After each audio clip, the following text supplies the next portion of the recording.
My next guest on the Quantum Shift podcast is someone whose work and whose presence stays with you long after the conversation ends. Dr. Andre Walton is a social psychologist, TEDx speaker, best-selling author, and one of the most thoughtful voices we have on creativity, emotional intelligence, and the neuroscience of human potential. He's a visiting professor of creativity and entrepreneurship and the author of the influential Harvard Business Review piece, Resolving the Paradox of Group Creativity, a study that has reshaped the way leaders think about collaboration, belonging, as well as innovation. But beyond the credentials, Andre has the rare ability to make complex neuroscience feel human, personal, and profoundly hopeful.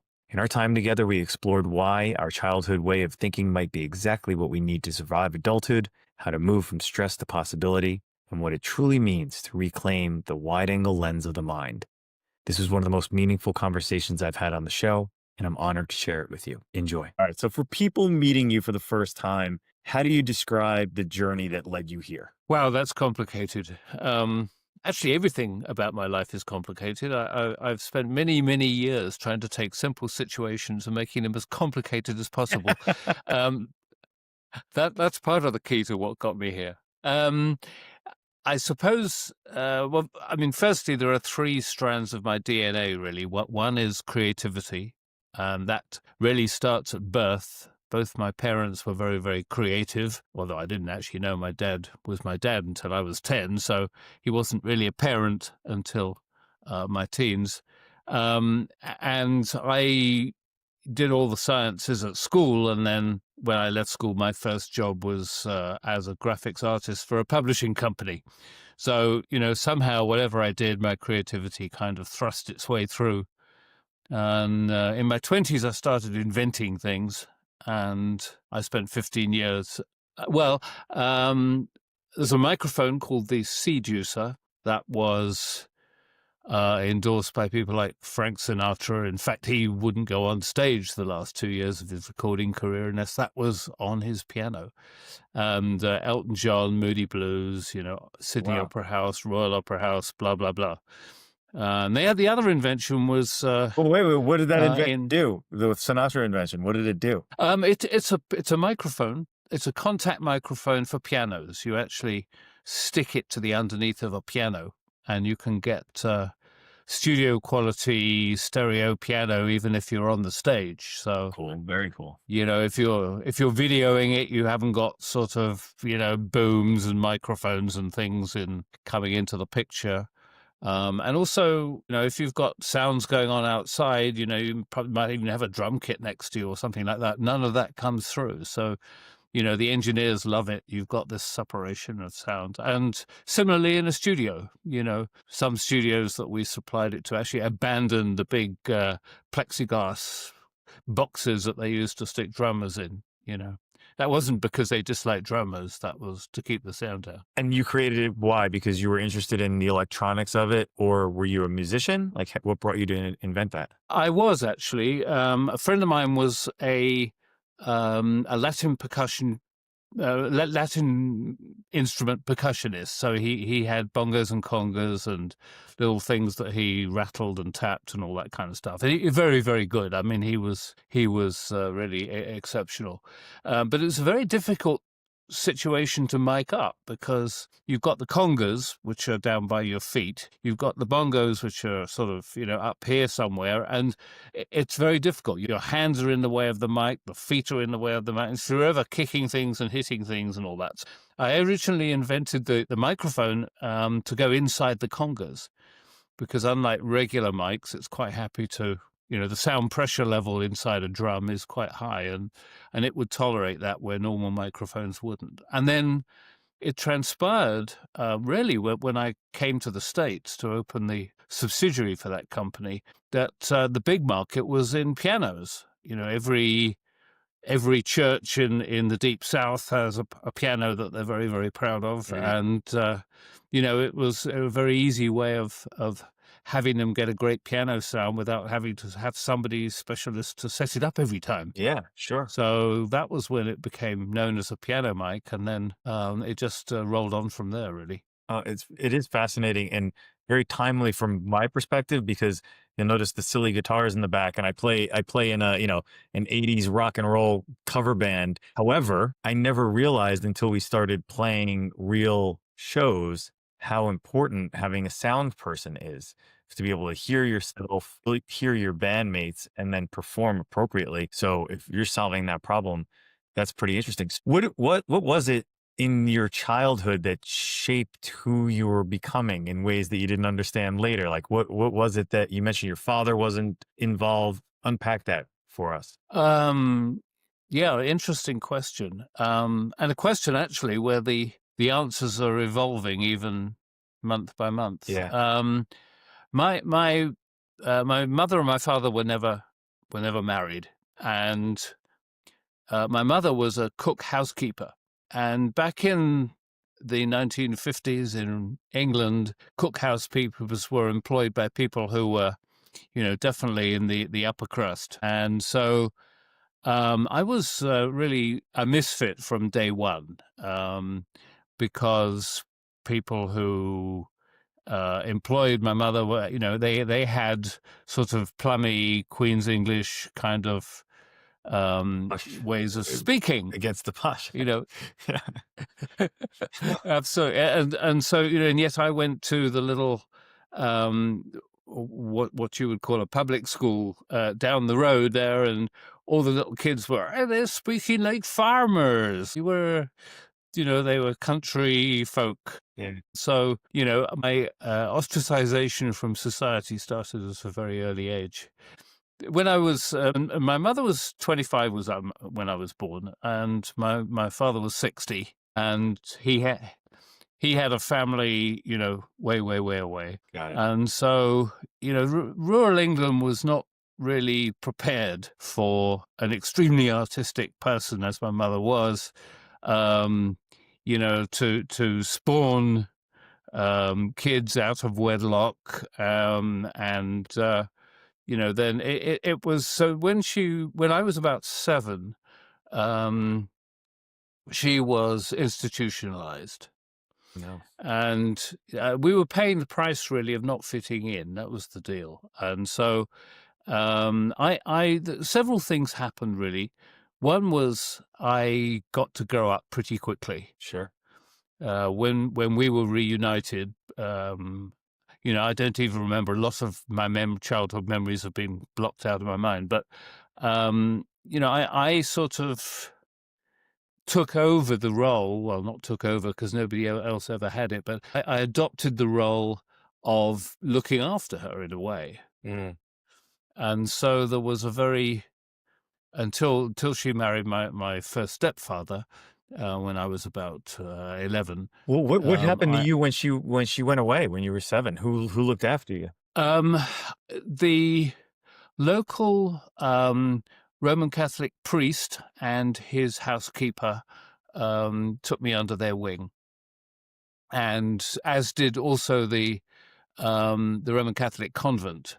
And I don't remember where. I remember most of my time I spent staying in the rectory, and they were most people. When I say Roman Catholic priest, they wince, But he was a truly wonderful man. But neither he nor his housekeeper, who had left Ireland at age about, I think, 14 to be his housekeeper. She was, that was probably 50 years earlier.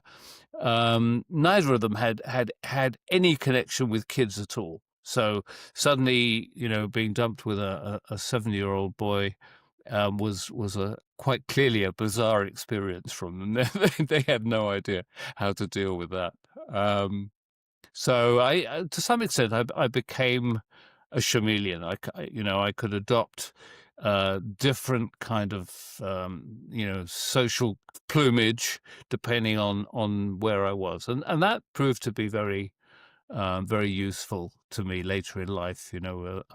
I had one particular task in my late 20s when I was mediating between a trade union and a large, Andre version 1, and then talking to the other side, I was Andre version 2, and so it was a useful trait. But it was the other thing that really occurred to me quite recently was I got to learn how to learn things very quickly. Mm. I had a large number of occasions when I had a swift learning curve. And so I really think that was a very useful trait. So a lot of these things that were a sort of dark cloud over me in some senses Yeah. had silver linings to them. That's fascinating because I feel like that absolutely dovetails into your TED Talk. Does that sound right? That's a great observation, Chris. It really is. Yeah. And I think, this notion that we can think either, convergently or divergently is a brand new thing that I've been working on. I mean, it's not a concept most people have, but it is a very, very powerful driver for a lot of the things that I'm doing and so forth. And I think you're absolutely right. When we have a brand new situation in front of us. Perhaps, I remember, in my early 20s when I hitchhiked to Greece, I went into countries that were nothing like the UK. Mm. And, I remember very clearly, you've got to have a very divergent view of the world at that point. You don't, everything's unfamiliar. So, and you don't consciously think about it, but you have to have your eyes wide open. I mean, there's all sorts of rules and social norms that you're going to bump into that you're not familiar with. And, so that ability to keep an open, literally an open mind, but it's more than just the sort of open mind we normally refer to. I think you're absolutely right that everything that went on in my childhood really up until 11, 12 was a sort of day-to-day learning experience. And so I think I did get very used to having a divergent view of the world. It's fascinating. Was there a moment when you were younger? It seems like you were kind of raised to be a creative thinker, but was there a moment when you were younger where somebody first rewarded your creativity or shut it down? Was there anyone that kind of flamed that creative fire for you? I actually don't think so. No, I don't really believe there was. I played learnt the piano from a very early age, and I don't really remember doing other things. Occasionally, a piece of artwork. I just bumped into a painting that I did when I was like 6. It was oil. It was oils, which was what my mother painted in, and on canvas. And so I obviously did that kind of thing. And I imagine, as one always does when a child creates a piece of artwork, people patted me on the head and said, "Oh, that's beautiful." um, but I don't remember really anything, along those lines. As I say, a lot of what I went through when I was young, particularly the scarier bits, they've been eliminated from my memory, possibly forever. I don't dig around in there too much anymore. I've done many, many years of that, and I'm quite happy the way I am right now. How has your background and your personal story shaped the way you understand things that you write about now, burnout, innovation, or the human mind? Well, I think the fact that both of my parents, my father was actually becoming a world-renowned artist. So although I didn't know he was my dad at an early age, he was there and he made an impact. And clearly he was, he was somebody that was very special to my mother. In that sense, he had an impact, and in that sense, he was a role model. And then, I got to know him much better. He died when I was about 17, something like that. So having creative people around me made me to be attracted to creative people. And that's one reason why when I left school, I became a graphic artist, because the people I was working with were very creative people, and I felt very comfortable in that space. Talk to us about that. And talk to us about that period of your life. So you have this bumpy childhood, you go off, you become a graphic artist, and then what? Yeah, so well, that the graphic artist part turned through a bizarre set of circumstances into my becoming a journalist. Well, let's hear it. And it's the sort of thing that I don't think would sort of happen today, or it wouldn't have happened there in a sort of more normal setting. But the publishing company I worked for was a sort of close knit family, and their sort of HR policy when hiring people, number one was, are you in any way related to our family? And so you had all sorts of people in this company who were in positions where they had no previous experience at all, Nepotism at its best, yeah. including the publisher. And he was really an interesting character, I suppose, is the polite way of putting it. I mean, he was a Looney Tunes person. He would sort of have a meeting and, ask you a question. If you didn't like the answer, his hand would fly across the desk, and the lamp and the phone and his coffee and everything else would just sort of disappear everywhere. So he had a meeting with the editor and myself about the magazine we were working on. I was, doing all the layout and graphics, and Richard, the editor, said something rather that Harold didn't like. So but Harold basically said, "Oh, I've had enough of this. You're fired. You're fired." Oh. Well, yes. Who else does that remind you of? Yes, quite. And he had a habit of doing this, and generally speaking, he'd fire people towards the end of the week, and then Monday morning they were at their desks as if nothing happened, and that that was a sort of known phenomenon. Well, in this particular occasion, Richard didn't turn up on Monday morning. He said, "Okay, well that's fine." So he got his paycheck and disappeared, and that was it really. And so we kept in contact by phone. Anyway, I had gradually started to write bits and pieces for the magazine. And Richard had given me pieces to write that were, I don't know if it was actively in preparation for this moment or not. But the bottom line was, when he left, I actually went ahead and carried on writing all the articles and doing the editorial, as well as the graphics. And about 3 months later, there was their quarterly sort of editors meeting, and I was sitting at the table, and the publisher, Harold, said, "Andre, what are you doing here? This is for editors." And so I sort of stumbled and stuttered a little bit, and then somebody, one of the other editors who knew the whole story, sort of chirped up and said, "Harold, Andre's writing the magazine." And Harold sort of didn't know how to take this, and he sort of stumbled and fell about. Anyway, the whole story spilled, where I'd be actually writing this magazine for 3 months. Oh, wow. And said, "Well, I had to do it. So you fired Harold. He hasn't been working here for 3 months." And Harold was like, "What universe have I suddenly landed in?"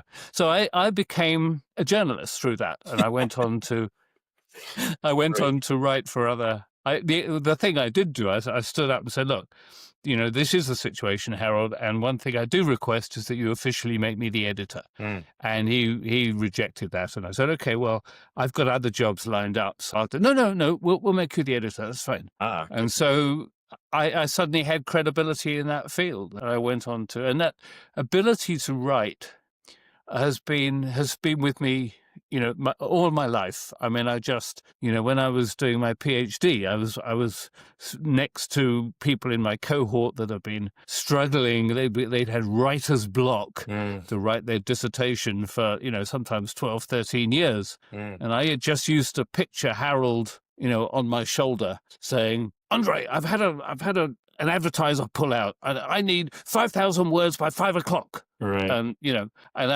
that's what I pictured. And I would just sit there and I would write and write and write.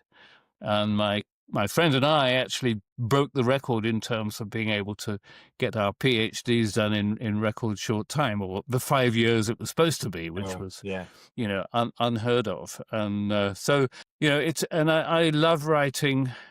as a way of clarifying my thoughts Yeah. and giving my thoughts framework. Yeah. And that have found to be incredibly powerful. And I think I will always carry on writing a lot. Very cool. Um, so in your research, what's the most surprising thing we know now about how that creative thought actually works in the brain? Because in your TEDx notes that you had sent to me, you mentioned that fMRI scans show completely different neural pathways for creative versus analytical thinking. Can someone that might be listening to this, can they flip that switch intentionally? And if so, how? Yeah, you can. There were several interesting things to me that came out of the whole fMRI part. In my first book, which I wrote in 2011, there was no fMRI. If there was at all, it was very much in its infancy. For those who are not familiar with it, it's functional MRI. Rather than sticking your head into a fixed MRI and watching a slice of what your brain looks like, fMRI is fascinating because you can actually look at how neural pathways light up in the brain as a picture of a cross section of the brain, and it's just amazing. So one of the interesting things when fMRI came out was that some of the things that I said in my first book turned out to be physical realities. And so that really kind of inspired me to dig a lot deeper and carry on. As these were not sort of, fairy tale theories. There was now reason to believe them. And it's in the early days of that too that people debunked the idea we have left brain and right brain in terms of, artistic versus logical deductive. So, we think about both those things, but we actually use parts of both sides of our brain to do that. And then added to that is the fact that the creative synapses, the creative neural pathways that light up when we're thinking or doing something creative, are the same ones that we use when we're thinking of something emotionally intelligent. And I'm thinking, wow, okay, well, that's very interesting. But it supported this notion that this is all to do with divergent thinking.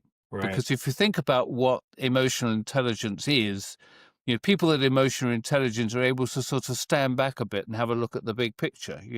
This might look like a nightmare right now, but look, this is only one little blip in our path of life. Oh, okay, yes, you're right. That kind of thinking. Right. And that sort of went on in my mind. And something I should mention is that if social scientists are trying to measure creativity, it's a very difficult thing to measure. So they tend to use divergent thinking tests. To measure how creative people are being. So the notion that creativity and divergent thinking are connected is not my creation. Mm-hmm. And it's a well-established piece of social science. So that whole notion of creativity, by the way, doing something creative is scientifically associated with being happier. That's interesting. So yeah, it is. And sometimes people say, yeah, but, there are a lot of great authors that committed suicide. But anyway, that all gets more complicated. Yeah, that's a little morbid. But that is interesting. It makes sense, right? Intuitively, I think people understand that when they're doing something creative, they're kind of shutting down their thinking monkey brain and they're doing the thing, right? They're kind of just painting and not thinking about painting. They're just painting, or they're playing. And I know that happens with me when I'm playing music. Is I don't think about every single note. I just play. And I could see that. Yeah, certainly. Yeah. Are there, sorry, continue. Keep going. No, I totally agree with you. I think it's, and I think the other thing is, I don't know if you feel that in your guitar, but I had a jazz band when I was living in Portugal, and I'm a jazz flute player. And so, one of the things that I was thinking about there was the notion that you spend some of the time thinking and using your sort of more analytical brain, when you're doing your sort of regular playing of the music. But then when it's time to improvise, you've got to switch to this. This is where you create your brand. This is where you really kind of show your musical personality. Sure. Yeah. And I think the beauty for me was that all of this could come together to really take you to a different space. I then realized what Csikszentmihalyi said when he referred to flow in the context of creativity. And so I think that all these things come together to show that thinking is not a simple thing to analyze. It's not a simple thinking is difficult to think about. And so you've Mind got blown. so many exactly that. I mean, you've got so many moving parts. So what if somebody's listening to this and they're saying, all right, I'd like to bring more creativity to my life because, this fella just said it's going to make me happier. What are things that people could do, or maybe what's one everyday behavior that people do unintentionally that shuts creativity down, and what can they do in order to open up their creativity on both ends? Another great question. The creativity, if you wind the clock back a little bit, if you look at young kids, they are the epitome of creativity. They've got that.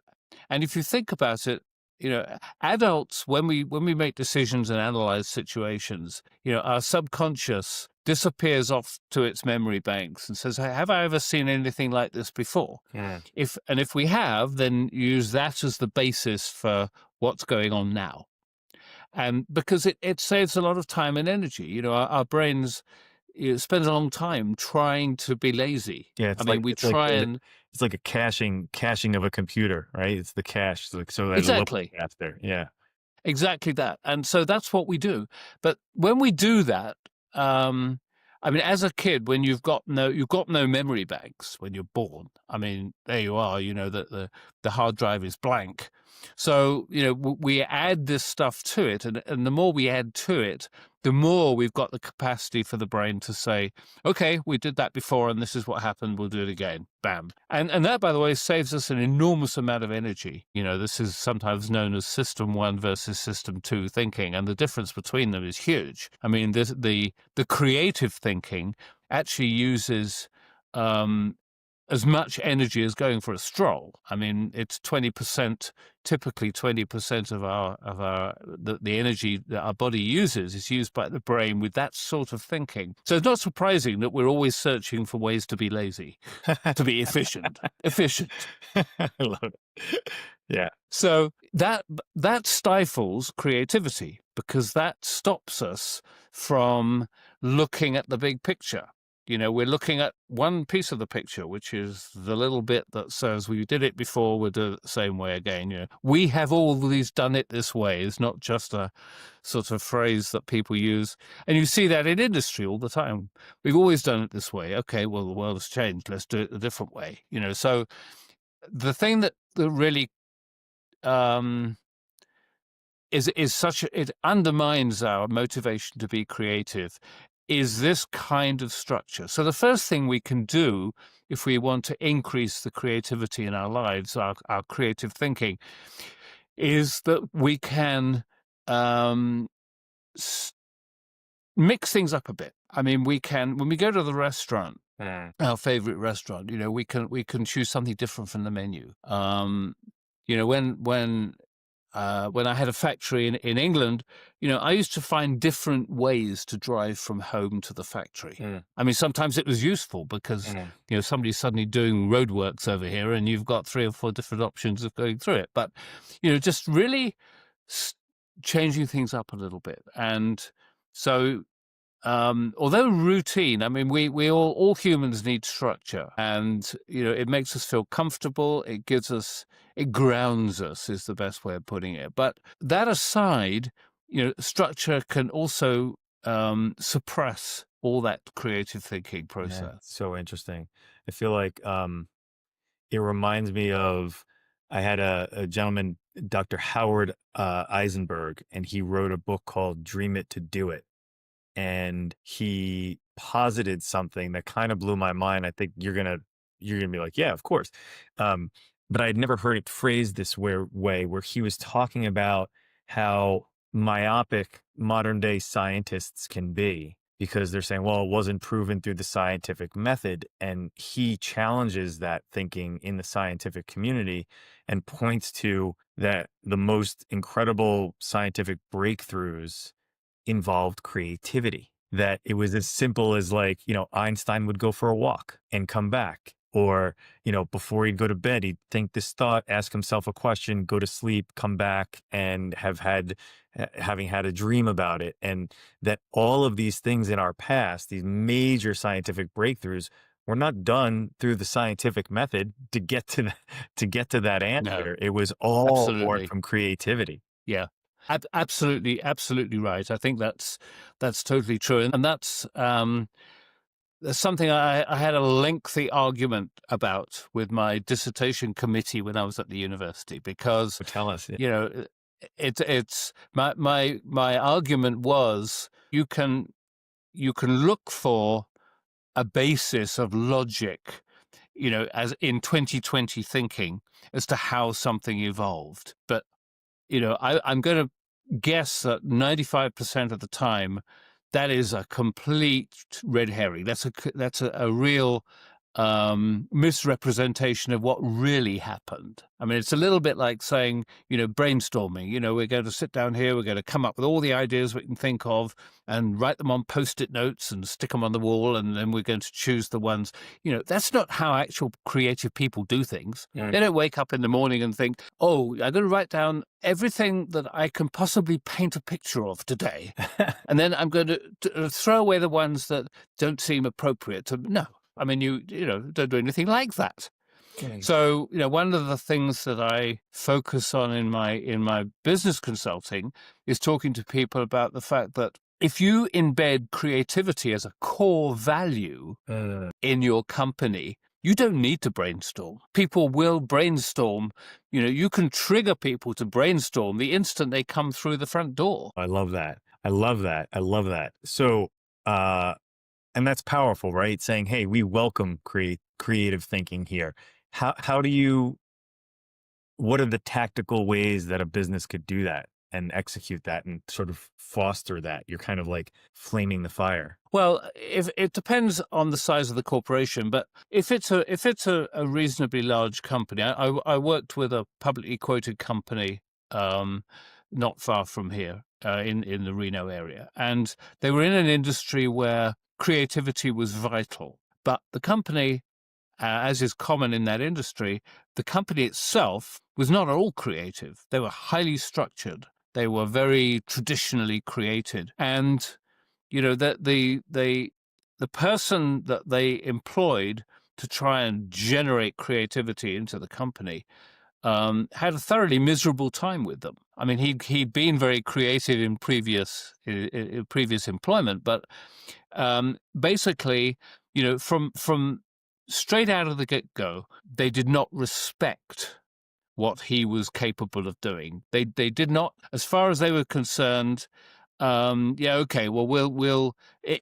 was window dressing for investors. Yes, we've got this great person we've spent a hell of a lot of money on, and he's going to be our creative kingpin. This is our solution for the next. And sure enough, within 18 months, it was quite clear he'd flatlined. I mean, the creativity just wasn't there. And when I talked to him, it became very obvious that he would be called into a board meeting. We're planning, we're going to do a strategic plan next 5 years. We need to know what you think is going to happen.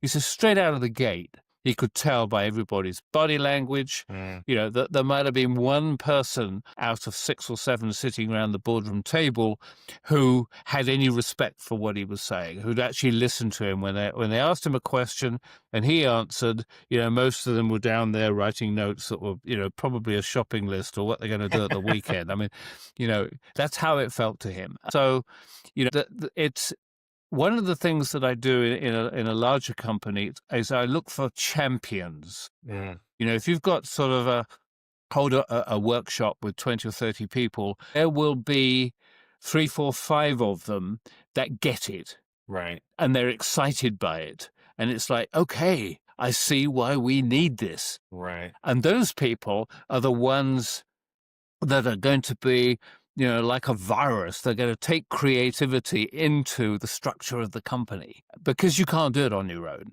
I mean, you're an outsider to start with, and you can't be with everybody all the time to try and remind them that they need to get out of these old habits and introduce new habits that are conducive to innovation. So I'm curious about this though, because you mentioned that creativity doesn't happen in brainstorming and all of that stuff. And then we've got our advocates that are excited about it, that are, embrace creativity, probably saying in that specific organization, gosh, we squeezed the life out of creativity here. Um, how do you bring creativity into the organization? Is it sort of like vertical by vertical, all right, the marketing team is going to do it this way, the sales team is going to do it that way? Or is it, you have to define what creativity means for them? I feel like that's a really difficult task in an organization that you just articulated. And I'm just curious if there are tactical ways that somebody that's watching this could say, oh, I could take that from the doctor and I could implement it tomorrow. It's a great point. No, I don't think it can be done piecemeal, Yeah. department by department, because in my experience that creates the opposite impact. Because if you take one department, let's say the marketing department, and you work with them, everybody else in the company looks at them and says, this is some newfangled kind of thing. I mean, this is like, we're all going to be singing Kumbaya, in the morning with our coffee, and it just gets it just gets mocked, and people don't see the value in it. What you really it's much easier if you start from scratch. You see some of the businesses, I mean, particularly sort of in Silicon Valley and, in the Googles and, those kinds of things, where you've got, for instance, you might have a big rec room that's got lots of musical instruments in it. And, if you've been working on this thing for 6 hours and you're just like, oh, this isn't happening, and you go and you play a bit of guitar or whatever it is, you do something different. Or, they might have very loose working hours, so you can basically, if you're in the flow with something creative, you might work till 4 a.m. And then, you might have, a couple of days off. I mean, in other words, Right. removing structure. Right. The only company that Richard Branson had a dress code was Virgin Finance. Right. All his other companies, there was no dress code. Your personality was displayed through how you dressed and so on and so forth. And back then, you're talking that was quite an innovation. Sure. They felt that if you're talking about finance, even then, you're not necessarily talking, about having to wear a tie all the time or have your jacket on all the time. I mean, but there was a dress code. But they just felt if you're in the era of banking, we need to play lip service to certain things. But so that ability to display your personality in every way possible is really crucial. And the other thing is, we're not so much now. People have learned the lesson, but there is still a tendency for people to micromanage. They've got the mindset where they just can't keep their fingers out of every little bit that's going on around them, and so that's a really a killer for creativity. You've got the notion where, yes, you've got this little creative bit, and then someone comes along and says, okay, we'll take that from you there, and we're going to give that to Frank. He can finish it off and all that. And it's like, well, that's like sort of sketching your picture and have somebody else, get the paints out and do the painting part of it. I mean, it's like, why would you want to do that again? I mean, it's just, it's just not conducive to the creative process. So I guess what I'm hearing, which I believe, I agree with you wholeheartedly, is that it's almost like if you want to get fit, it's not about a diet, it's about your lifestyle, right? Like change the entirety of the structure of the way you live life and then healthy habits are kind of born from that. Because I'm thinking about the most creative office that I ever visited was my business partner and I were guests for Tony Hsieh at Zappos in Las Vegas. And man, oh man, I don't know if you've ever been to those offices, but every department, and you're right. Now that I think, as you were saying it, I'm like, oh yeah, that's what they did. Because I remember they took us on a tour, and everybody on the tour, we were all entrepreneurs, and he had a program where he was trying to have people make downtown Las Vegas their headquarters, so he can kind of gentrify and revitalize that neighborhood. So my business partner and I were there because of my agency, and some of the departments had these crazy things where every 10 minutes an alarm would go off and then dance music would start for just 30 seconds. It'd go boom, boom, boom, boom, boom. And everybody kind of get up and start dancing, and they'd all be laughing, and then they'd sit back down. And I was like, I remember leaving and saying, I think that would drive me crazy. But those people seem to be having a lot of fun. And the woman giving the tour said, yeah, they just leave the door open to be creative, and then you can be creative in any way that you want. So if somebody was in that environment and didn't like it, they could pick up their desk and they can go sit someplace else, and it would be completely okay. That nobody would say, why are you sitting someplace else? You have to sit with Bob over here. That you can kind of find your spot that worked for you. Which it was kind of beautiful, frankly, because they had like hammocks set up, and there were people lying in hammocks with their laptops. They had people, the call center people, there were a bunch of them that had treadmills on stand-up desks that were wearing like workout sneakers, and they were just walking while they were talking to people on the phone. Because the other part of it too that they mapped on and on top at Zappos was there was no time limit or constraints for a customer service call. And like they had a record of like, it was like 20 hours. Somebody had stayed on the phone with somebody for like 20 hours to resolve a problem. It was crazy. And they, welcome that. It's kind of like your example earlier. If you need to work until 4 a.m, great, but you can take a couple of days off as well and recover. Yeah. So it does come from the top down. That's interesting. I do remember that. My office used to be in Vegas. Cool. And I visited it. I remember there was a guy there that had. I love that you visited it. That's awesome. Yeah, that's so cool. Yeah, it was wonderful. And but on top, he'd built a bunk. Yeah. So if he wanted to pull an all-nighter, it was fine. He just switch it off, crawl into the top of the thing, and But it's so great. Was like I just thought that was so that kind of breaking down those walls, and so and that kind of thing is and you can see it making people feel happier. Oh, I mean, yeah. There was nobody that got there. I got there kind of early. And I don't even remember what time most people started, but it was, when people walked from the car park to the door, and I just kind of sat in my car and watched it for like 20 minutes. Yeah. They started to get cheery and happy. Absolutely. And they were chatting to each other, and it's like they were going to somebody's birthday party. Yeah, it was kind of crazy, right? And I remember also thinking, we're congregating to go on the tour. I'm like, wow, this must be annoying. That like there's a tour going on through your office, but everybody's smiling at us, saying hello. I was like, wait, where are the cameras? Like somebody's watching them right now, but they definitely seemed genuinely happy. I guess that his book fact that we were delivering happiness, so it was working. Okay, so that's great. I love that. So let's shift gears a little bit. Your Harvard Business Review article explores the paradox that we want to be unique as a human being, but we also want to belong.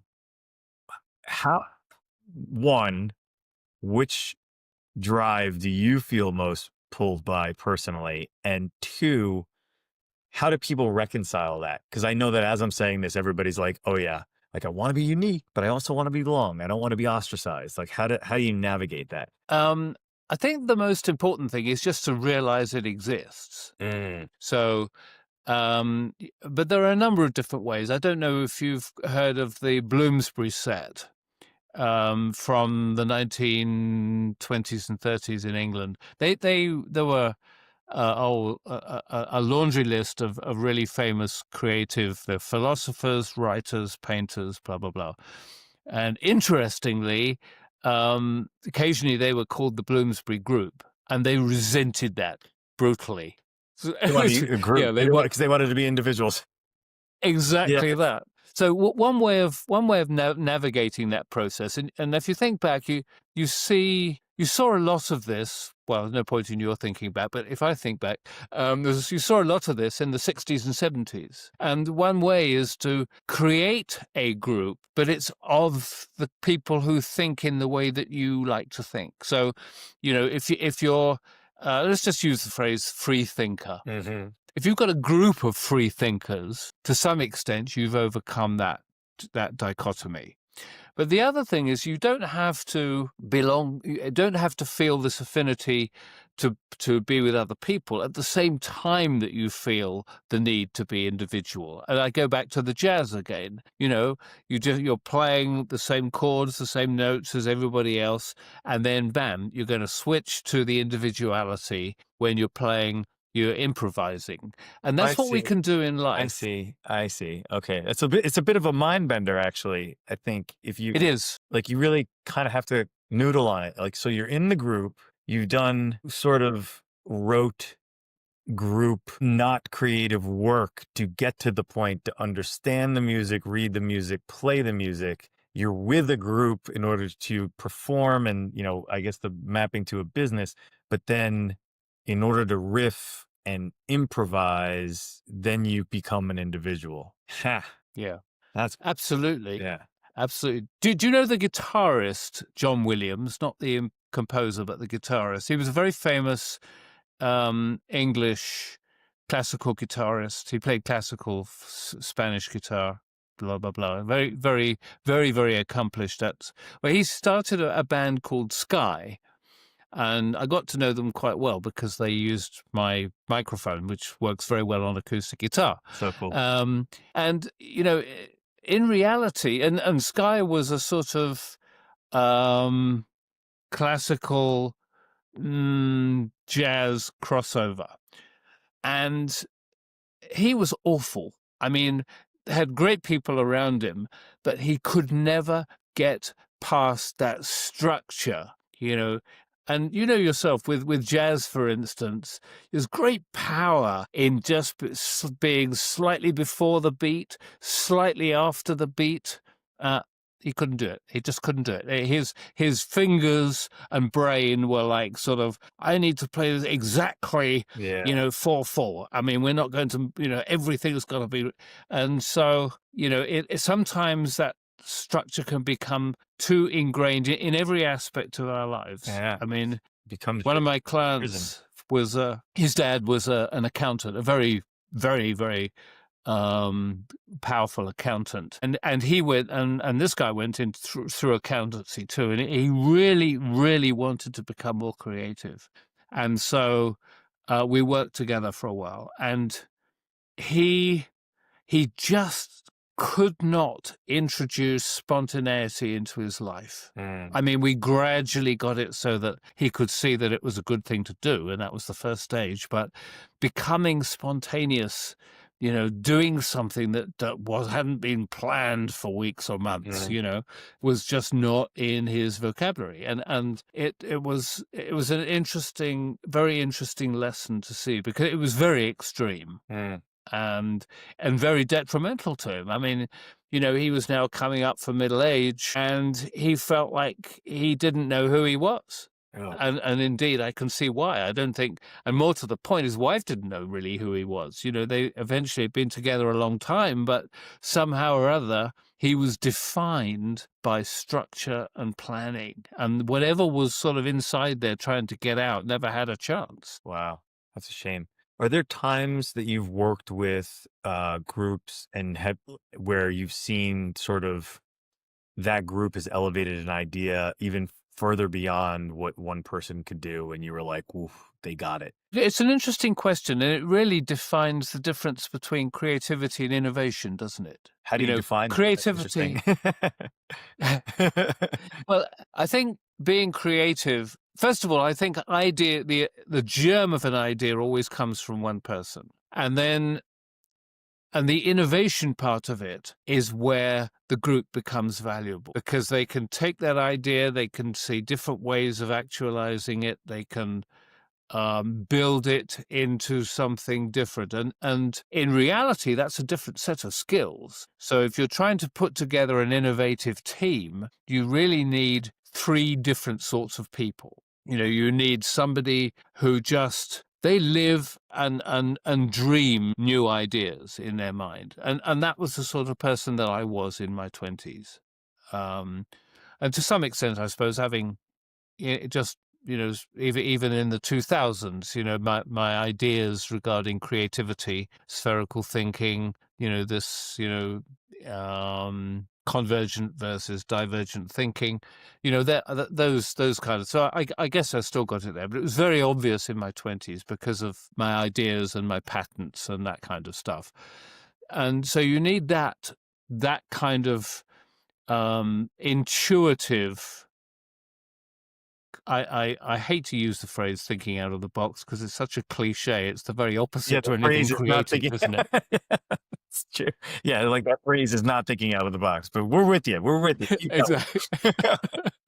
You'll forgive me that one occasion. Yeah. And then after that, you need people that can be able to be sympathetic to that process and sympathetic to those ideas, but they then have to create some structure where it can actually become, for instance, a product, whether it's a physical product or, whatever it is. And then you need other people that have got things like consciousness about time. The world is replete with, engineering people who are still making this simple thing into something incredibly complicated. It's never going to get to market. Yes. Because, yes. it's too. So you do need these different sorts of personality involved in that process. I do love looking at it like that, though, because I feel like sometimes, the engineers might feel left out in the creative conversation, but really what I'm hearing from you is it needs to be a collaborative effort,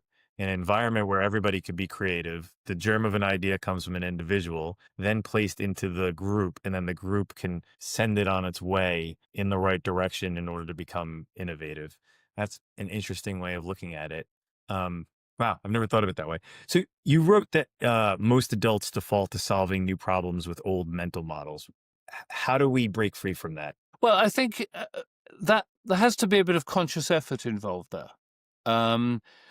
But if you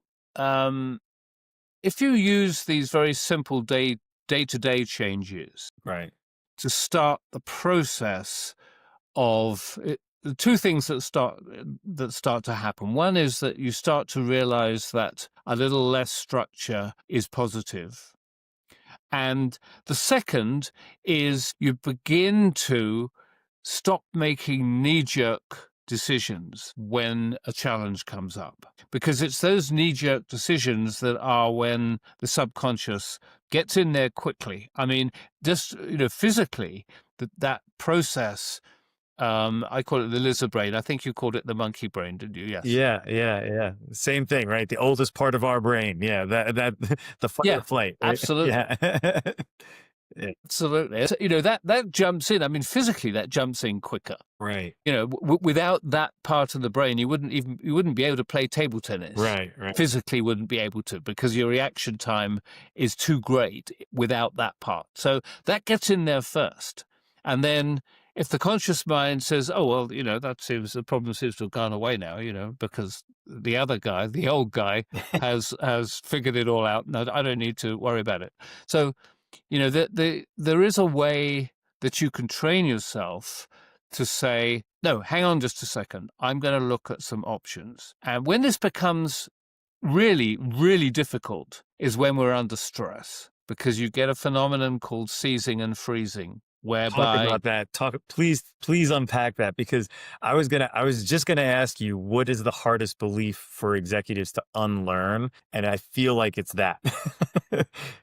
So, well, I think you're probably spot on the money. But when we're under stress and we have a challenge, and seizing and freezing is a known social science phenomenon, but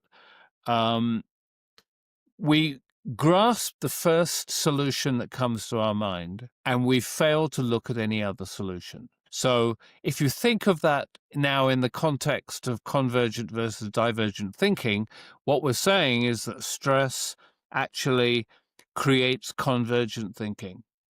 And all these options that exist around the edge, we don't see it. The blinders are now on the racehorse, and you see one solution. You could see examples of this. The really dramatic example that comes to my mind is after 9/11, when the skies were suddenly staggeringly quiet, and there was no commercial flight. And if you look at what Delta Airlines, American, all the big airlines, with the exception of one, I mean, basically they went into panic mode. They fired a bunch of staff. They renegotiated union contracts. They got rid of some of their less profitable routes and all that kind of stuff. Southwest didn't do that. Southwest stood back and said, do we really believe that nobody's ever going to fly on a plane again? Right. No, we don't. So they soaked up some of those some of those routes that were sloughed off, and within 10 days they'd announced a profit sharing structure with their employees, and they got extra employees rushing to them, and so on and so forth. It's a process whereby, I mean, you can see both sides of that process. Yeah. I mean, but the second process, the Southwest solution, requires that you stand back a bit and you say, okay, this is a disaster, but first of all, it's very likely that the government will step in and help the airlines. They're not going to see all their major airlines go under. Secondly, yes, we will get back to flying a bunch of people around, even if it takes 6 months, even if it takes a year. We'll find other ways of doing it. And other ways included, taking some of the goods being shipped around the country away from the trucks into the airlines. We do it quicker, we can do it cheaply. We just need to get some sort of income. So there's all sorts of things that went on there behind the scenes that were part of that kind of process. But you can see the difference between stepping back and saying, let's have a look at the whole picture, as opposed to, oh, I'm in panic mode. What are we going to do? It's so interesting. I'm like, oh, where were you a year and a half ago in my life, man? That's that. As you're saying it, I'm like, oh yeah, that's what happened. That's absolutely what happened. It is, and I'm sure people listening or watching are probably cherry picking moments in their life where they, how did you say it? It says seizing and freezing, where you kind of the first answer that comes to mind. I seized, I didn't freeze. I kind of seized and then ran the wrong idea off a cliff, and then realized the consequences. I was like, oh no, climb back up the cliff, go back to the beginning, seized another idea, went off the cliff down. Yeah. and you can see how that process, you can see that process in everybody that has anxiety, high degree of stress, or burnout.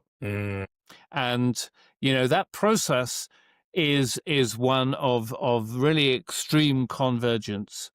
And unfortunately, it's all a matter of feedback within the system. Everything you're doing is making the situation worse. Yep. And so, that's why it's crucial to get them out of that, get them to step back, stop looking at the world through a microscope and look at it through a wide-angle lens. And that's about introducing divergent thinking into their lives. And it's incredibly powerful when you're dealing with people with burnout. And I don't know if you've ever been unfortunate enough to suffer burnout. 100%. And that's what a year and a half ago, I was let go from my job, dealing with the stress of that. That job had run me into the ground for 3 years. I don't think I realized I was burnt out. And then it was kind of like, hey, I'm exhausted, but I've got to feed my family. So we're going to deal with that later. And it was the seize and freeze, like, let's grab that thing and go. And it was a disaster. It's been a disaster. To be honest with you, this was born from me taking 10 steps back and saying, really challenging myself, saying, what do you want to do? what are you good at and what can you bring to the world? And it's this podcast, truly. Like that's how I came to creating the Quantum Shift podcast, was finally after too much time and feeling ridiculously. I mean, I didn't even realize, I had no idea. And then it just started manifesting in all these weird ways. It was like cuckoo. Yes, I've been burnt out. But then unpack that for everybody that's listening. So if they're feeling burnt out, you go talk about being burnt out. Well, I think you've done a great job there of using that blinkered analogy with seizing and freezing. But I think as you know, burnout. Burnout. The word burnout is quite often thrown around as a, how are you today? I'm feeling burnt out. And people who use that phrase do not understand what really happens in burnout. I mean, it is so devastating. We don't know how many people had burnout that end up committing suicide, but it is a significant number. The reason we don't know is because the medical profession doesn't accept burnout as an identifiable disease. They prefer to subsume it under the heading of work-related stress. And that's so wrong on so many different ways. If I get a burnout client, the first thing I ask them is, so why now? Why are you coming to see me now? What's changed in your life in the last year? And they'll come up with various little bits and pieces. But when you put it together, the actual stress they're under didn't change that much.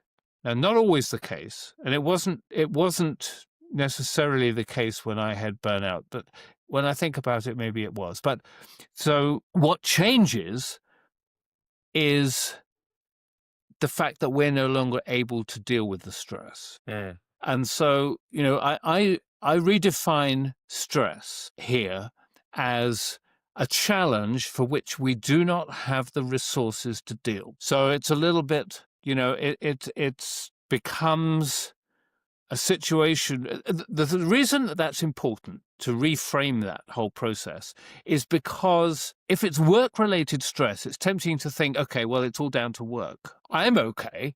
It's all down to my work. Right. Whereas reframing it to say that we do not have the resources to deal with that stress now shares the blame, if you like. Right. It moves it to the point where we have to look inward and do something about it. We can't just get another job. Yeah. We have to participate in the solution as opposed to it being something to do with our work-related environment. I love it. I love it. I love it. I want to high five you.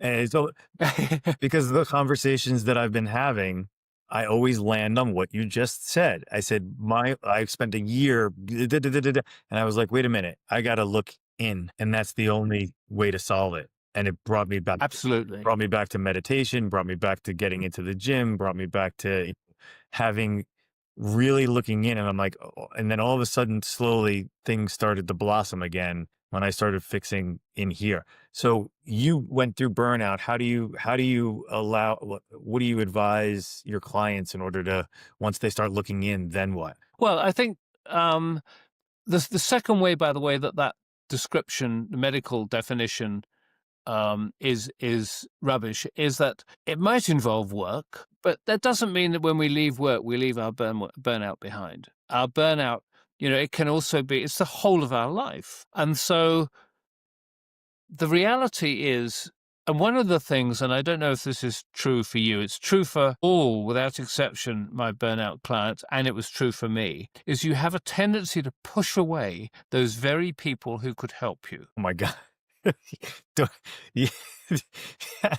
I stopped doing everything. I stopped playing with the band. I stopped going to my gym. I've sent my daughters and my wife on 2 separate trips without me, and I locked myself in this house.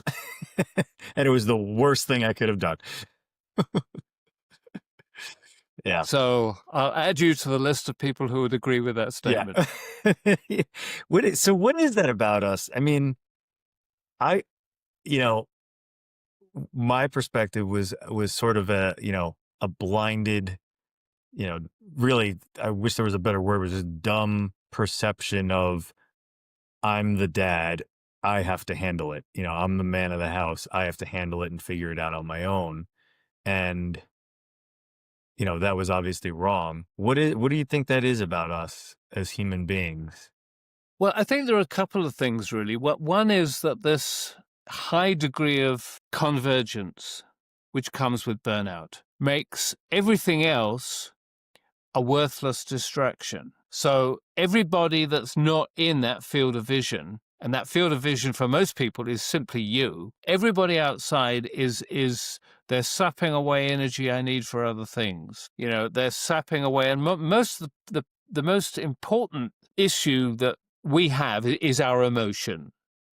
And Because it's funny, I didn't really perceive it as burnout. It was like, this is a big emergency and I've got to handle it. And yeah, closed everything out. And the idea that everything else outside felt like a distraction um, almost angered me. I would say to anybody that would listen, like, I want to go to the woods by myself for 2 months and figure this out. Like, I just didn't want to do anything. And then I realized through dear friends reaching out who were kind of like, you need to go to the gym, you need to play your music, you need to.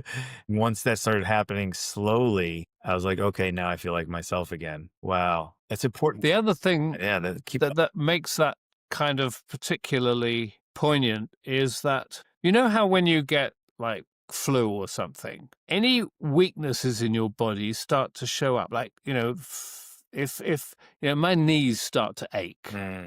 Well, it's flu, for God's sake. I mean, what's that got to do with my knees? But burnout tends to have a similar kind of thing. So if you have a tendency to be controlling, burnout will make that extreme. And if you have a tendency to overwork, burnout will make that extreme, because you're homing in on what you think are solutions to your problem.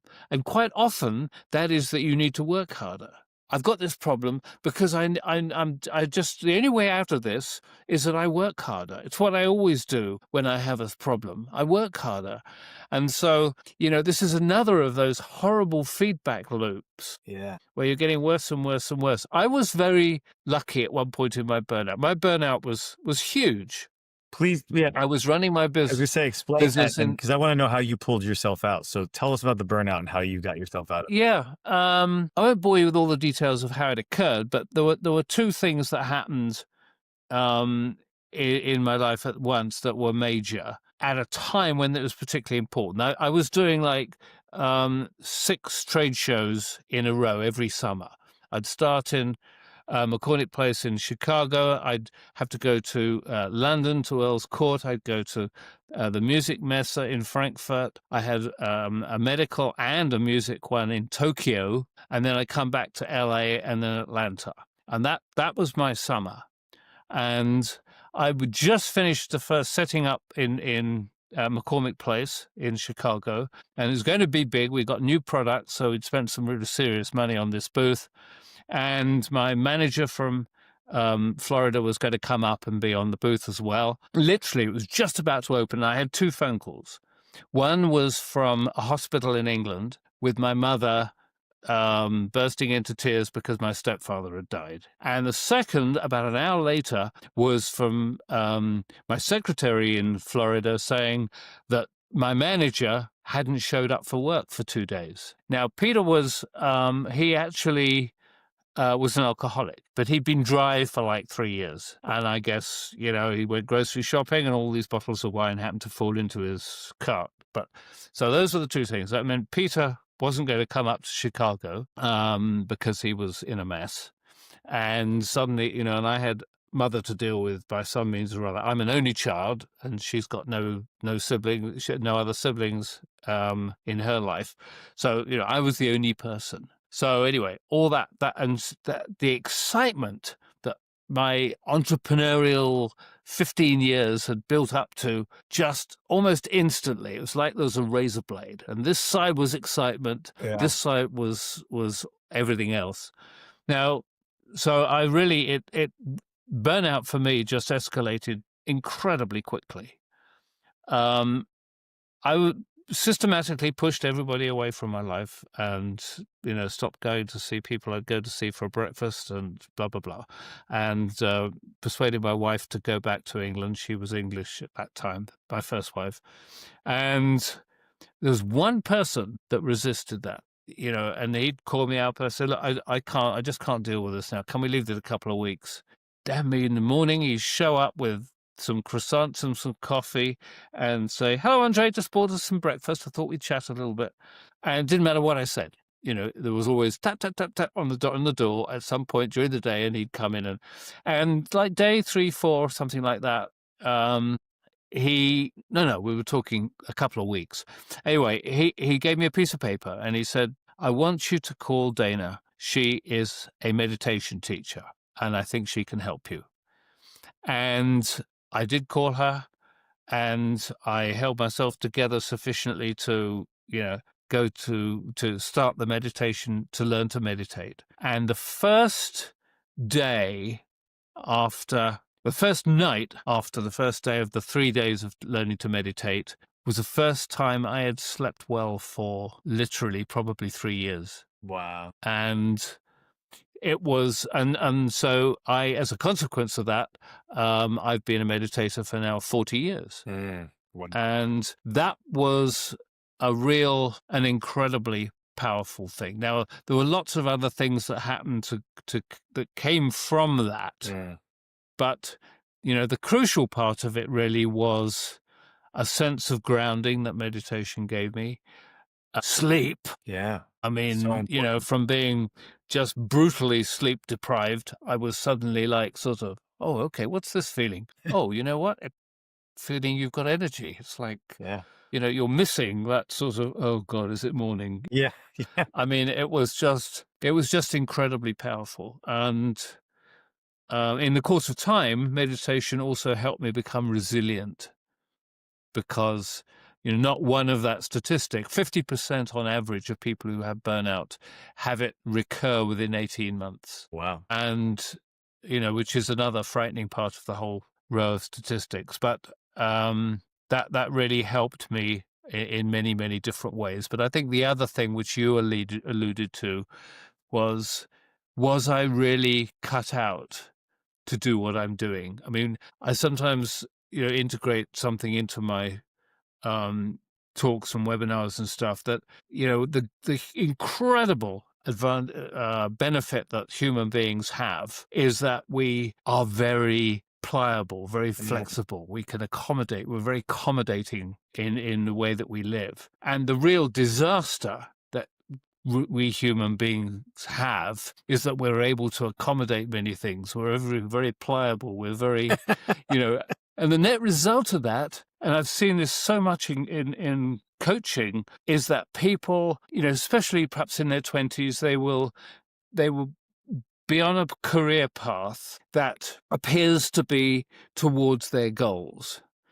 And the goals that you have in your sort of, let's say, early 20s are not necessarily terribly enlightened. They may not be aligned terribly well with your own personal intrinsic goals as they should be. And so, by the time 35 comes or something, it's like, I've been an accountant for how long? God, if I see another set of figures, I'm going to, just they're in the wrong channel. Yeah. And I think to some extent that was true for me. I mean, my businesses were very successful. I won awards for marketing and exports and various other things. And the bottom line was, I don't think I really had the optimal personality type to do what I was doing.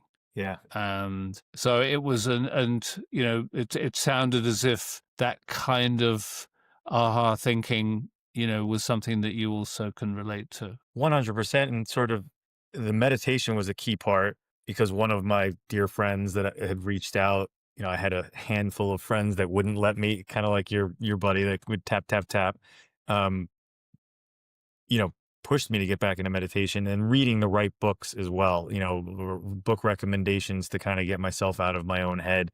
And then the courage, which, was a running theme through all the books that I was reading, the courage to be able to be honest with yourself and really select the things that you love doing and that you're good at doing. And it didn't mean do a completely different career. I'm still running my running Torque AI and doing marketing consulting, etc. But doing it in such a way that fits me, and it's not like, oh well, I have to do all of these other things as well because that's the way to do it. And even though it's painful and awful, but the courage to say, well, I'm not going to do that. This is where my expertise lies, right here. Because I remember I had a conversation with my friend Mike Sprouse, who's an author as well, and he was like, oh, congratulations about all these great things that he saw. I was like, oh dude, I'm like, I'm doing a lot of this, but I'm not doing any of this. And that was like the kickoff to everything that changed. Was like me, like him sort of being that mirror that held up to me, where I was kind of like, oh yeah, I'm not doing that. And that's where the joy and the happiness and where creativity really starts to flow and those things happen. So I do think it's an important, really important conversation. I've never really had this discussion in terms of around burnout. And yeah, I went through everything that you just said, almost embarrassingly so. And I think that that's also a thing too that comes up. I'm sure there's a layer of shame, which is an intense word, but there really is. There's a layer of shame where you're like, oh, I'm not going to do the thing I was doing before. And, I can't handle that stuff anymore. It's a bizarre hodgepodge of things to be in. But I think of it this way. You and I would not have had this conversation had I, not gone through all those steps. And had you not been burnt out and I not been burnt out, we wouldn't be wouldn't be here, going deep dive on these things. So I guess there's a good thing, the good point of it.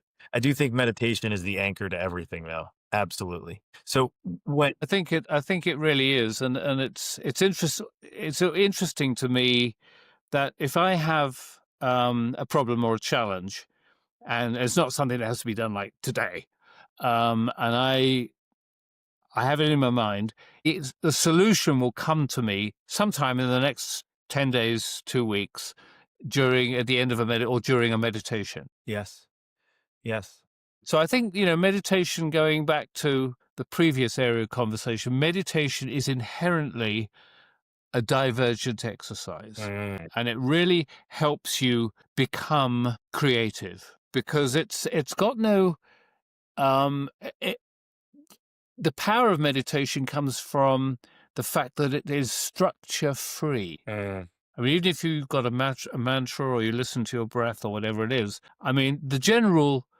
rule, as I understand it, certainly the meditations that I've done, are that you don't guide them. You just are. yeah, You use the opportunity to just be. yeah. I am. And so Yeah, you've got that really yeah, beautiful structureless process. And that in itself is a very powerful way of helping you just get over the process of structure. yeah, yeah. I love it. And I think it's interesting.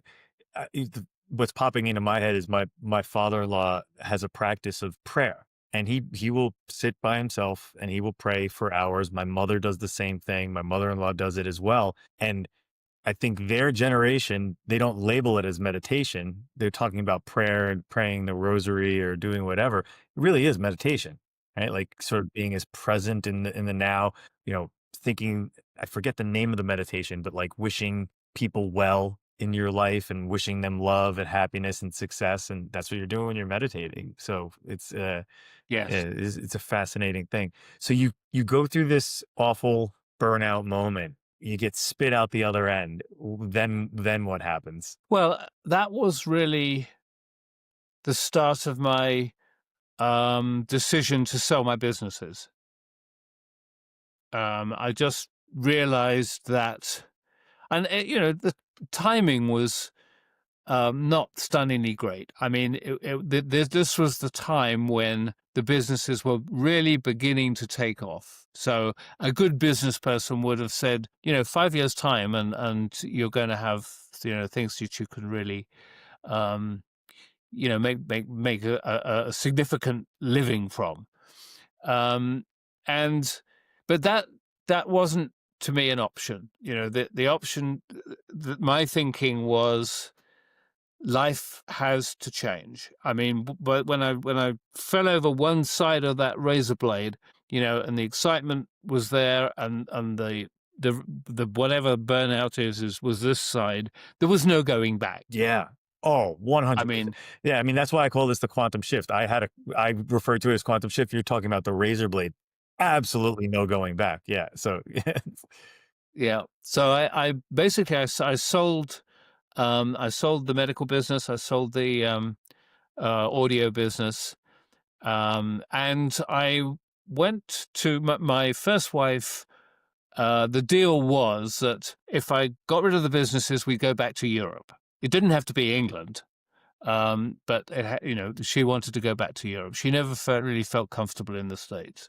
So we went to Portugal, and I designed and built my bucket list home. cool. And it was a very interesting experience. I mean, it was a very advanced home for its time. I mean, first of all, it's in the middle of nowhere. Yeah. So, Love that. there were several points. I mean, when I needed concrete pouring, that was like really keeping your fingers crossed whether the concrete truck could actually get down the road. Wow. And so forth. But you're talking back in the 90s, I had two huge racks of solar powers, tracking solar panels. The water was all solar heated. One of the rooms was a hot rocks room. And in the winter, the doors would open, the sun would heat the hot rocks, and then warm air would circulate through the prior house in the evenings. It was an interesting that's so cool. experiment. That's like, there's a show like that on architecture. I forget the name of it, but they always show these incredible architecture. Were you always interested in architecture and different aspects of a home like that? Like, yeah, I always have been. I think it's in a different life. The trouble with architecture as a career is that you spend your first 10 years, designing the public lavatory block on the edge of the park. I mean, you don't really get to do interesting things until your name is in lights. But I've always been interested. And this was a wonderful experience. There's a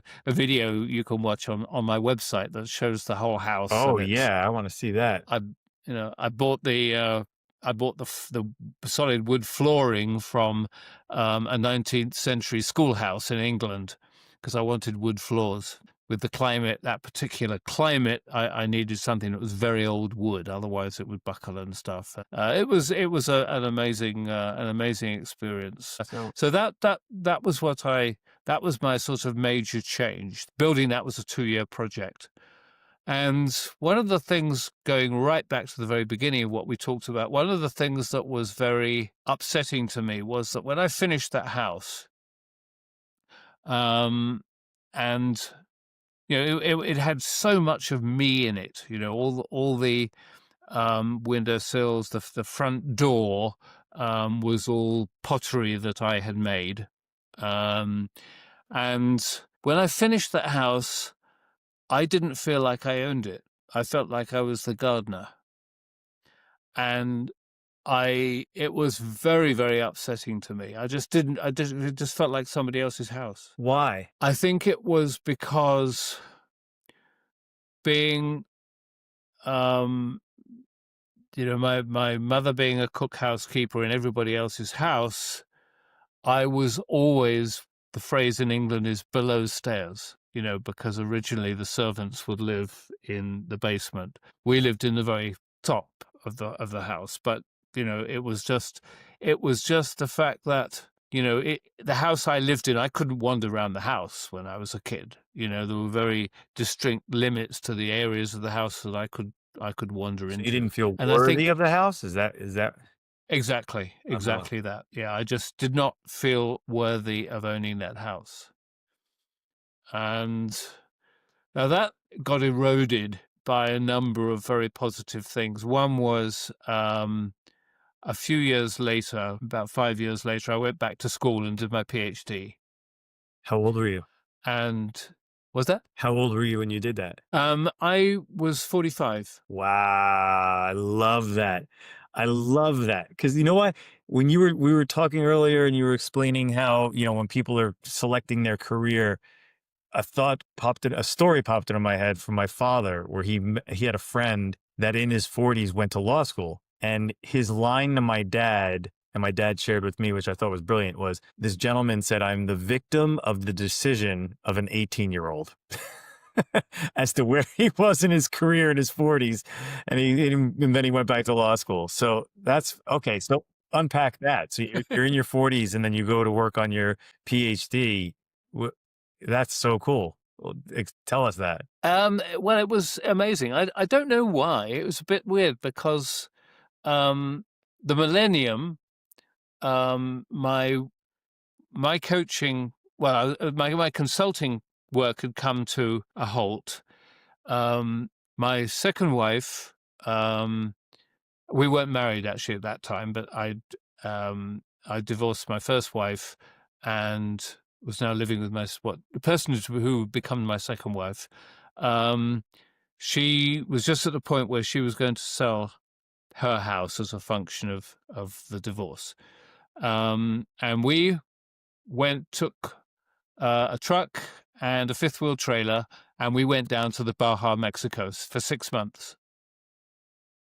And we'd literally just, back up the trailer to the Sea of Cortez, and, we would it was just a stunning experience. And so we were actually planning to do that. I'd become a scuba instructor when I lived in Florida. Cool. She was a massage therapist, and our plan was to actually travel. I mean, just carry on traveling. And for some bizarre reason, I had a sort of an informal interview at the University of Nevada, Reno, with somebody in their business school.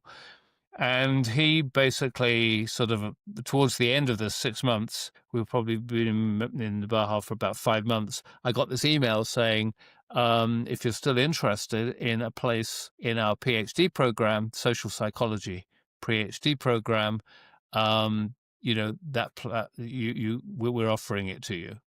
And so it was like, whoa, okay, let's back up the truck a bit here. And so I just felt it was sort of my last opportunity to really do some sort of serious in-depth study.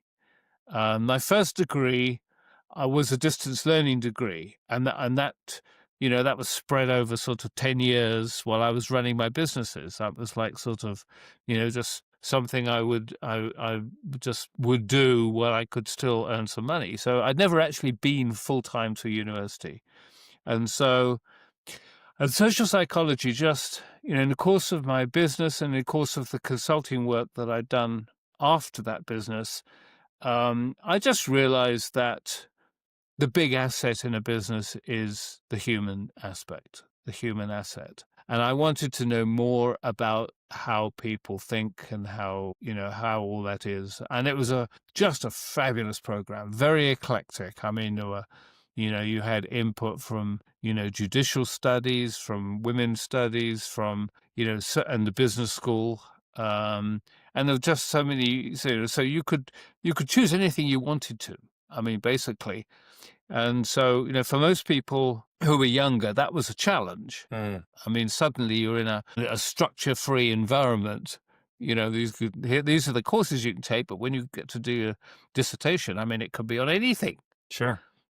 From, gerontology to, studying young kids to studying the, juries, how juries make decisions in the law. I mean, it could be anything. Yeah.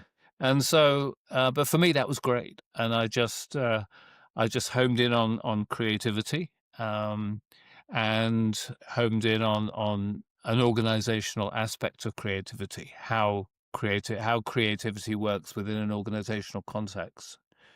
And so, it was just wonderful. It really just exploded from there, in that shortly after I graduated, before I graduated, I started being a consultant for the National Judicial College, and they had wanted somebody to start a program that was going to be funded by a very wealthy person down in Las Vegas. They wanted a program to help kids learn about the law. There was sort of if you got a general, ask kids about the law, there would be one of the images they would have of, I think it was Martha Stewart, wasn't it, who was done for fraud, and she was basically, she just had to basically have an ankle bracelet on and stay at home, and these kids are thinking, well, that sounds okay. I can play my Game Boy all day, I mean, Yeah. so kids had a rather warped view of the realities of the legal system. So I started that non-profit organization, Project Real, Oh, cool. Relevant Education About the Law. And that I ran that for 2 years in Vegas. That was never my life's work. So I got people who knew more about the American high school system and who had also been, fundraising in nonprofits and all that kind of thing. I put those together, and once that was all running and smoothly, and it still is running very well, actually. So which is kind of rather rewarding. And then I basically said goodbye and went over to Portugal, and we then lived in the house that I'd built. And so in the course of that, I was appointed as the visiting professor of creativity and entrepreneurship at Newport Business School in Wales. Oh, cool. And that was very, very exciting. That enabled me to make design executive development programs that were used with the Virgin Group, Lloyd's Bank, the Wow. Smithsonian. Wow. Smithsonian was that was a big workshop I did there. That was just spectacular, and various other things. So it was a very, very, very rewarding. The whole thing was really a very rewarding experience. I've never, I mean, clearly, from my latest books and that kind of stuff, I mean, this is something that seriously changed my career route. Absolutely. And I feel like you're, not to get woo-woo, but you're living your dharma. Like, this is what you're supposed to do. This is what you're put on this planet to do. Yeah. So now that we're kind of coming to a close here, I don't want to keep you for too long. I feel like I've enjoyed this conversation so much. Thank you for being so open and honest thank you. with everything. What's next for you? And what's, if there's any parting wisdom that you want to share with the Quantum Shift audience, what would it be? Well, I think one of my goals really is to get the appropriate stages to spread the word that reposition creativity in people's minds. It says creativity to people, and it generally creates a sort of recreational, maybe the thing that Aunt Dottie did when she retired from teaching and bought a paint box. I mean, all sorts of things that, and really, it is so much more than that. I mean, it is, from the bow and arrow and the wheel to, spacecraft and the internet, it is the source of our social evolution. I mean, we don't have the iPhone and the internet because we've got opposable thumbs. Right. We have them because in our innate drive as human beings, one of those drives is to create, is to make our world better. I mean, as I say, you can go right back to the bow and arrow and the axe. That made life a little bit better for Ugug and his family. And so, similarly what we do now. So, but the balance between creativity, creative thinking and logical deductive thinking, there needs to be a balance. We need to incorporate both of those in our lives. And we don't really do that right now. We're so technologically oriented. And, I remember as a kid and like you, I was plugged into a guitar amp in somebody's garage. Yeah. And, I was a pretty competent musician and passionate about it. But you wouldn't dare to suggest to anybody related to your parents that you were going to Become become a musician. I mean, you just weren't, and it's like, as I said in my, TEDx talk, I mean, it's like, somebody, your uncle would sort of get on his hind legs and say, you do know the difference between a musician and a large pizza, don't you? I mean, at least the large pizza can feed a family of 4. I mean, It was treated, I mean, not just about music, but I mean, whether, going into writing or going to become a painter or whatever, it's treated with derision.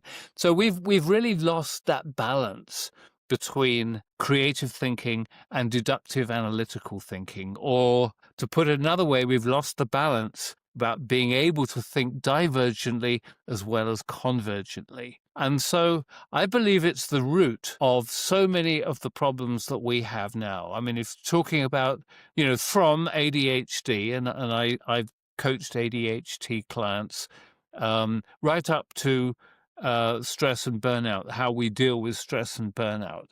And it's a lot of that is to do with that lack of balance. We need both bits. We need something that says, it's a good idea if we get the mortgage paid by this date, otherwise bad things will happen. We need that degree of sort of organization and planning. And this isn't about lacking any of those things, but we need to be able to have the ability to think creatively about our lives, about the world around us, and how we fit into it, and how our brains really want to fit into it, how our individual personalities want to be within this world. And so, it's that repositioning of creativity, of creative thinking, I should say, that is, I think, very important. I agree. Wow. Wonderful. Thank you so much. This has been a joy of a conversation. I greatly appreciate it. I will put all of your links to the TEDx talk, your website, your consulting, everything in the description of the video on YouTube. I've got, I'm launching 3 programs to help people with anxiety and burnout. The 2 of those programs have been launched. I can give you the links to those. And then there is a very less expensive program, which is something that people can work on their own. It's a 6-module program. And it has, there's a workbook for each module, there's a video for each module, and it basically helps people go through the processes that we've alluded to here.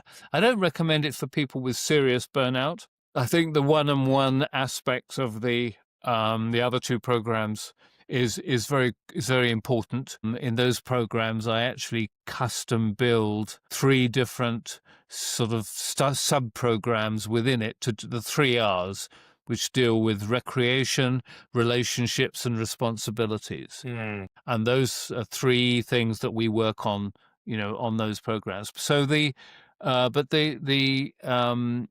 inexpensive program is very useful for people who just they feel stressed, they feel as if they might be on the edge of burnout, and it will also introduce them to all these topics. So that's something that I'm really trying to push, because the incredible increase in burnout, numbers of people that have burnout. I mean, the last figures were that somewhere between 50 and 70% of all adult American people will have do that, and that's actually a global statistic as well. Yeah, it's a little scary, actually. I feel like it is. It's kind of like the universe being like, "Hey guys, you're doing it wrong." Absolutely. Absolutely. And I think the doing it wrong is just having this imbalance in what it is we're really doing and thinking about. Well, I thank you for sharing your work and your mind and your journey. I think you're doing incredible work. Keep up the good work. And thank you so much for being on the podcast. This has been a joy, a real joy. Thanks so much for watching the Quantum Shift podcast. If you enjoyed it, please subscribe, like, comment, and share.